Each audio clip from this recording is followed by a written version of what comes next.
दोस्तों, hit list के इस नए एडिशन में हम आपका तहे दिल से स्वागत करते हैं। लास्ट वीडियो के अंतर्गत हम लोगों ने ये समझने की कोशिश की थी कि 1206 से लेके 1290 तक के बीच गुलाम या ममलूक वंश के बारे में कुछ जानकारियों को हमने आपसे साझा किया था। 1206 से 1290 के बीच में 1206 से 1526 तक ये जो चला है मुगल काल से पहले, लोग कंफ्यूज रहते हैं कि कैसे याद किया जाए इसे। तो मैं एक सिंपल आइडिया आपको देता हूं। देखिए, पहले गुलाम वंश तो था ही 1206 से 1290 तक। अभी याद करने का सबसे अच्छा तरीका, आगे के चारों को कैसे याद करेंगे। चारों साम्राज्य जो आगे मुस्लिम साम्राज्य के थे, उन्हें कैसे याद करेंगे मुगल से पहले। तो गुलाम तो आपको याद होना चाहिए। पहले गुलाम वंश की स्थापना जो हुई थी 1206 से 1290, ये तो आप याद रखिए। उसके बाद एक छोटा सा सिंपल सा फार्मूला 5-6 बार बोलेंगे, याद हो जाएगा। और ये आप देखेंगे कि इस जादुई फार्मूले का असर आपको तुरंत पता चलेगा। खितु सैलो, 4 बार बोलिए। खितु सैलो, खितु सैलो, खितु सैलो। अब लोग कहें खितु सैलो क्या है, तो मैं बता देता हूं खितु सैलो क्या है। गुलाम वंश, खिलजी वंश, तुगलक वंश, सैयद वंश, लोदी वंश। उसके बाद फिर 21 अप्रैल 1526 के पानीपत के युद्ध में पराजय के बाद इब्राहिम लोदी के बाद मुगल। तो देखिए, अब रिपीट करिए। गुलाम वंश, खितु सैलो फिर आ गया ना, खिलजी, तुगलक, सैयद, लोदी, मुगल। लाइन से सेट हो गया। 4 बार बोलेंगे, याद हो गया। गुलाम, खितु सैलो, खिलजी, तुगलक, सैयद, लोदी, मुगल। गुलाम, खिलजी, तुगलक, सैयद, लोदी, मुगल। तो ये आप निश्चित तौर पर ट्राई करिएगा, याद हो जाएगा। तो अब हम लोग काल खंडों की तरफ बढ़ते हैं, क्वेश्चनों की तरफ भी बढ़ते हैं। एक फार्मूला तो हम लोगों ने अपने हिसाब से ईजाद कर लिया है। गुलाम वंश से खिलजी वंश तक के पहुंचने की बात हम लोग कर रहे थे अगले वीडियो के अंदर, लेकिन कुछ इंटरेस्टिंग चीजों को भी देख लेते हैं जो सल्तनत कालीन हुए थे। सल्तनत कालीन चीजों में सबसे पहले देखिए, कुतुबुद्दीन ऐबक जो है 1206 में ये बैठता है गद्दी पे। मोहम्मद गोरी का दास था, जैसा कि सभी को पता होगा जो भी प्रतियोगी छात्र हैं, कि मोहम्मद गोरी का ही ये दास था। तो इसने सुल्तान की उपाधि नहीं, बल्कि मलिक या सिपह सालार की उपाधि ली थी। ये क्वेश्चन आता रहता है कि कौन से सुल्तान ने मलिक या सिपह सालार की उपाधि ग्रहित की थी। तो ये यही थे आपके मिस्टर कुतुबुद्दीन ऐबक। चौगान पोलो खेलते हुए 1210 में निपटे थे। बलबन से भी थोड़ा सा पिछले वीडियो में बताए थे, लेकिन एक बार फिर से हम रिपीट करते हैं। रक्त एवं लौ नीति, फारसियों का प्रथा, सिजदा एवं पैबोस प्रथा क्या इसने किया था।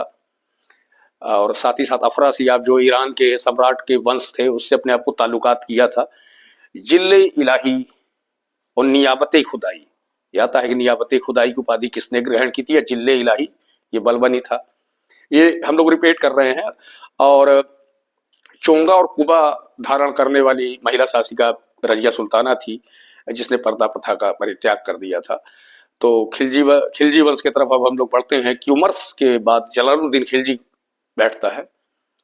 और एक और रिपीटेड क्वेश्चन वहां से बता देते हैं आपको, सल्तनत कालीन उससे, कि अलाउद्दीन खिलजी और जलालुद्दीन खिलजी वंश के बारे में बात बाद में करेंगे। 1 मिनट पहले इधर देखते हैं। 1 मिनट इधर इसलिए देखते हैं कि 2.5 दिन का झोपड़ा जो है कुतुबुद्दीन ऐबक ने बनवाया था। ये कहाँ स्थित है? अजमेर में कुतुबुद्दीन ऐबक ने बनाया था। कुतुब मीनार के बारे में भी हम लोगों ने बात की थी। कुतुब मीनार 3 शासकों की कलाकारी की वजह से पूर्णता प्राप्त करता हुआ गया था। निर्माण कुतुबुद्दीन ऐबक ने ही शुरू कराया था। फर्स्ट फ्लोर बनाया था। आगे के 3 फ्लोर सल्तनत काल के वास्तविक संस्थापक इल्तुतमिश ने बनाए थे।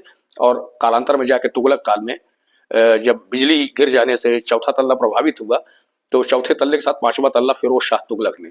3 शासकों का इसमें योगदान रहा है, कुतुबुद्दीन ऐबक का, दूसरा इल्तुतमिश का, तीसरा फिरोज शाह तुगलक का। चलिए अब हम बढ़ते हैं खिलजी वंश की तरफ।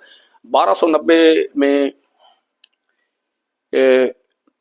क्यूमर्स, जो कि अंतिम शासक था आपका, पहला शासक तो क्लियर ही है, कुतुबुद्दीन ऐबक था, अंतिम क्यूमर्स था। तो जलालुद्दीन खिलजी ने जो है इसकी स्थापना की थी। हम अलाउद्दीन खिलजी से ही ज्यादा क्वेश्चन आते हैं, यहाँ पे सिर्फ महत्वपूर्ण प्रश्नों को ही उठा रहे हैं। अलाउद्दीन खिलजी से, अलाउद्दीन खिलजी जो है पहला ऐसा शासक था जिसने स्थायी सेना रखी थी। क्वेश्चन आता है, सर्वप्रथम दिल्ली में किस सुल्तान ने स्थायी सेना रखी थी? तो वो था अलाउद्दीन खिलजी। सबसे पहले नगद वेतन किसने देना शुरू किया? वो भी अलाउद्दीन खिलजी ही था। इसके साथ ही अलाउद्दीन खिलजी ने 2 नए कर लगाए थे। चराई कर, यानी जैसे पशु वशु जाते हैं चरने किसी भी खेत के अंदर, तो उसने कहा कि भाई अपना पशु अगर तुमने वहां भेज दिया है, अगर चर रहे हैं उस खेत में, तो तुम्हें पहले कर देना होगा। जैसे तुम्हारे पास 10 पशु हैं, किसी के पास 12 पशु हैं, किसी के पास 2 पशु हैं, तो उस अनुपात के हिसाब से उनसे कर दिया जाए। और जो अभी आप देखते हैं हाउस टैक्स अभी लगता है, लेकिन सबसे पहले किस सुल्तान ने हाउस टैक्स का प्रचलन में लाया था? ये अलाउद्दीन खिलजी था। तो चरी कर और गृह कर, यानी जिसे घरी कर भी कहा जाता था, घर का कर, तो ये भी अलाउद्दीन खिलजी ने ही लगाया था। अलाउद्दीन खिलजी ने इसके साथ घोड़े दागने की प्रथा भी शुरुआत की थी, और हुलिया लिखने का, हुलिया सबका लिखा जाता था कैसा है, चाहे सैनिक हो चाहे घोड़े हो। घोड़े को तो दागने की प्रथा थी। हुलिया में तो पशु जो थे, घोड़े हाथी के साथ इंसान भी सम्मिलित होते थे। ये भी अलाउद्दीन खिलजी ने बाजार नियंत्रण प्रणाली, ये तो सभी पढ़ने वाले जानते होंगे कि मूल नियंत्रण प्रणाली या बाजार नियंत्रण प्रणाली अलाउद्दीन खिलजी की ही देन थी। अलाउद्दीन खिलजी बहुत ही सुधार भी कुछ किए, कुछ क्रांतिकारी। एक चीज और भी बताएं कि ये जो है खम्स, युद्ध में लूटा हुआ धन कहा जाता था। ये क्वेश्चन में आता है कि खम्स, युद्ध में जैसे दूसरे राज्य पे अटैक होता था और जब धन लूटा जाता तो उसे खम्स कहते थे। ये पहले 1/4 था, सल्तनत काल में 1/4 था, यानी ऐबक साहब और इल्तुतमिश साहब बलबन तक लेके आपकी उमर तक में 1/4 था सल्तनत का। लेकिन जलालुद्दीन खिलजी तक भी 1/4 था खिलजी वंश में। लेकिन अलाउद्दीन खिलजी जब इधर आया तो उसने इसे 3/4 कर दिया, यानी 75% जो है खम्स कर लेना इसने शुरू कर दिया था। अब करों की तरफ बढ़े हैं तो इसी खिलजी से हट के भी करों के बारे में 2-3 जानकारियां आपको दे देते हैं कि जाजिया और जकात, यह अक्सर आता है। जकात जो है गैर मुस्लिमों से लिया जाता था, उनके इनकम पे जकात, और जजिया जो है हिंदुओं पे लगा, जकात और जजिया। तो जकात जो है मुस्लिमों से लिया जाने वाला आय पे जो लिया जाता था कर, वो था, और जजिया हिंदुओं से। उस्र जो है जमीनों पे लिया जाने वाला कर था, ये भी हम आपको बताए देते हैं, ये भी क्वेश्चन में आ जाता है। उस्र ये जमीन पे लिया जाने वाला कर था। अलाउद्दीन खिलजी से कुछ और भी महत्वपूर्ण प्रश्न बनते हैं। जैसे अलाउद्दीन खिलजी के निर्माण से संबंधित लोग कंफ्यूज रहते हैं, एक ही बार में एक ही टैली में हम बता देते हैं, इसके बाहर नहीं आने वाला है। अलाउद्दीन खिलजी ने जमायते खाना मस्जिद, दिल्ली में जमायते खाना मस्जिद किसने बनवाया? ये प्रश्न आता है तो लोग तुरंत जमायते, तो सबसे पहले कायदे से जमने वाला सुल्तान याद रखिएगा, 1206 से लेके जब 1296 में तो ये बैठा है, तो जमा तो यही था, जमाया इसी ने था। कई प्रकार के इधर उधर के ईंट टिम्बर के काम किए थे, तो जमायते खान तो अलाउद्दीन, तुरंत आप समझ जाइए। सीरी का किला भी इसने बनाया था, सीरी का किला भी।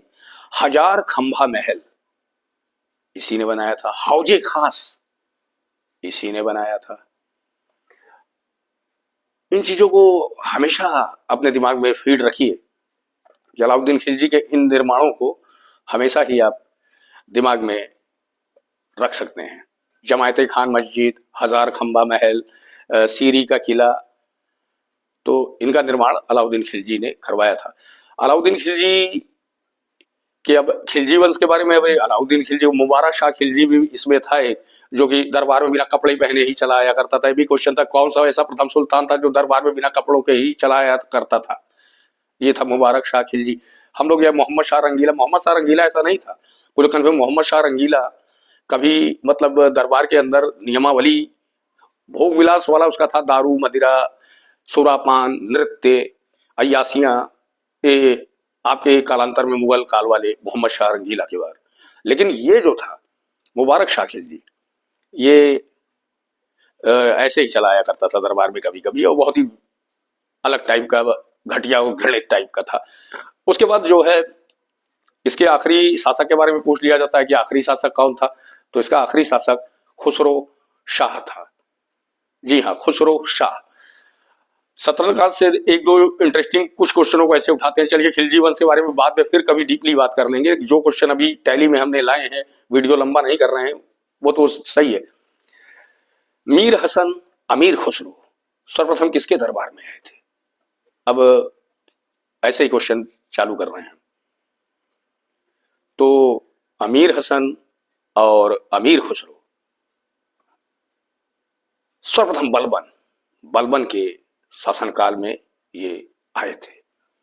बलबन के अमीर खुसरो खजहिनुल फुतुह, ये बहुत ही इंपॉर्टेंट क्वेश्चन है। इसमें लोग खजैनुल फुतुह इसने लिखा था, फुतुह उस सलातीन इशामी ने लिखा था। ये दो बहुत ही महत्वपूर्ण ग्रंथ हैं, अक्सर आ जाते हैं कि खजहिनुल फतेह किसने लिखा? अमीर खुसरो ने। अमीर खुसरो, वही अमीर खुसरो बलबन से शुरू हुआ था। अमीर खुसरो अलाउद्दीन खिलजी के भी दरबार में था, ये फिरोज शाह खिलजी तक के गया था। ये भी क्वेश्चन बन जाता है कि किस कवि दरबारी ने, राइटर ने 8 सुल्तानों के शासनकाल को देखा? ये अमीर खुसरो ही था। अमीर खुसरो फिरोज शाह तुगलक तक संरक्षण में गए थे। अमीर खुसरो ने और भी बहुत सी रचनाएं रची थी। तो वीडियो को खिलजी वंश तक हम लोग रखे हैं। इसके बाद उन चीज को जरूर याद रखिएगा, गुलाम और जो फार्मूला हमने बताया था गुलाम वंश के बाद, उसको हमेशा ही आत्मसात रखिएगा। 2-3 क्वेश्चनों को और भी आपको बता देता हूं।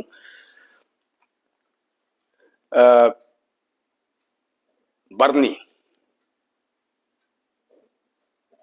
जियाउद्दीन बर्नी, शम्स सिराज अफीफ, इनके बारे में आप क्या जानते हैं? अगले वीडियो में हम इनके बारे में बताएंगे। लेकिन जाते जाते एक और भी महत्वपूर्ण चीज बताते हैं। फिरदौसी ने शाहनामा लिखा था और पृथ्वीराज राशो चंद्रबरदाई ने लिखा था। मुझे लगता है ये चीज आपको आता होगा, इसलिए 2 सिंपली क्वेश्चनों के साथ आपसे विदा लेते हैं। मिलते हैं अगले वीडियो में कुछ और रोचक और इंटरेस्टिंग जानकारियों के साथ। तब तक के लिए जय हिंद।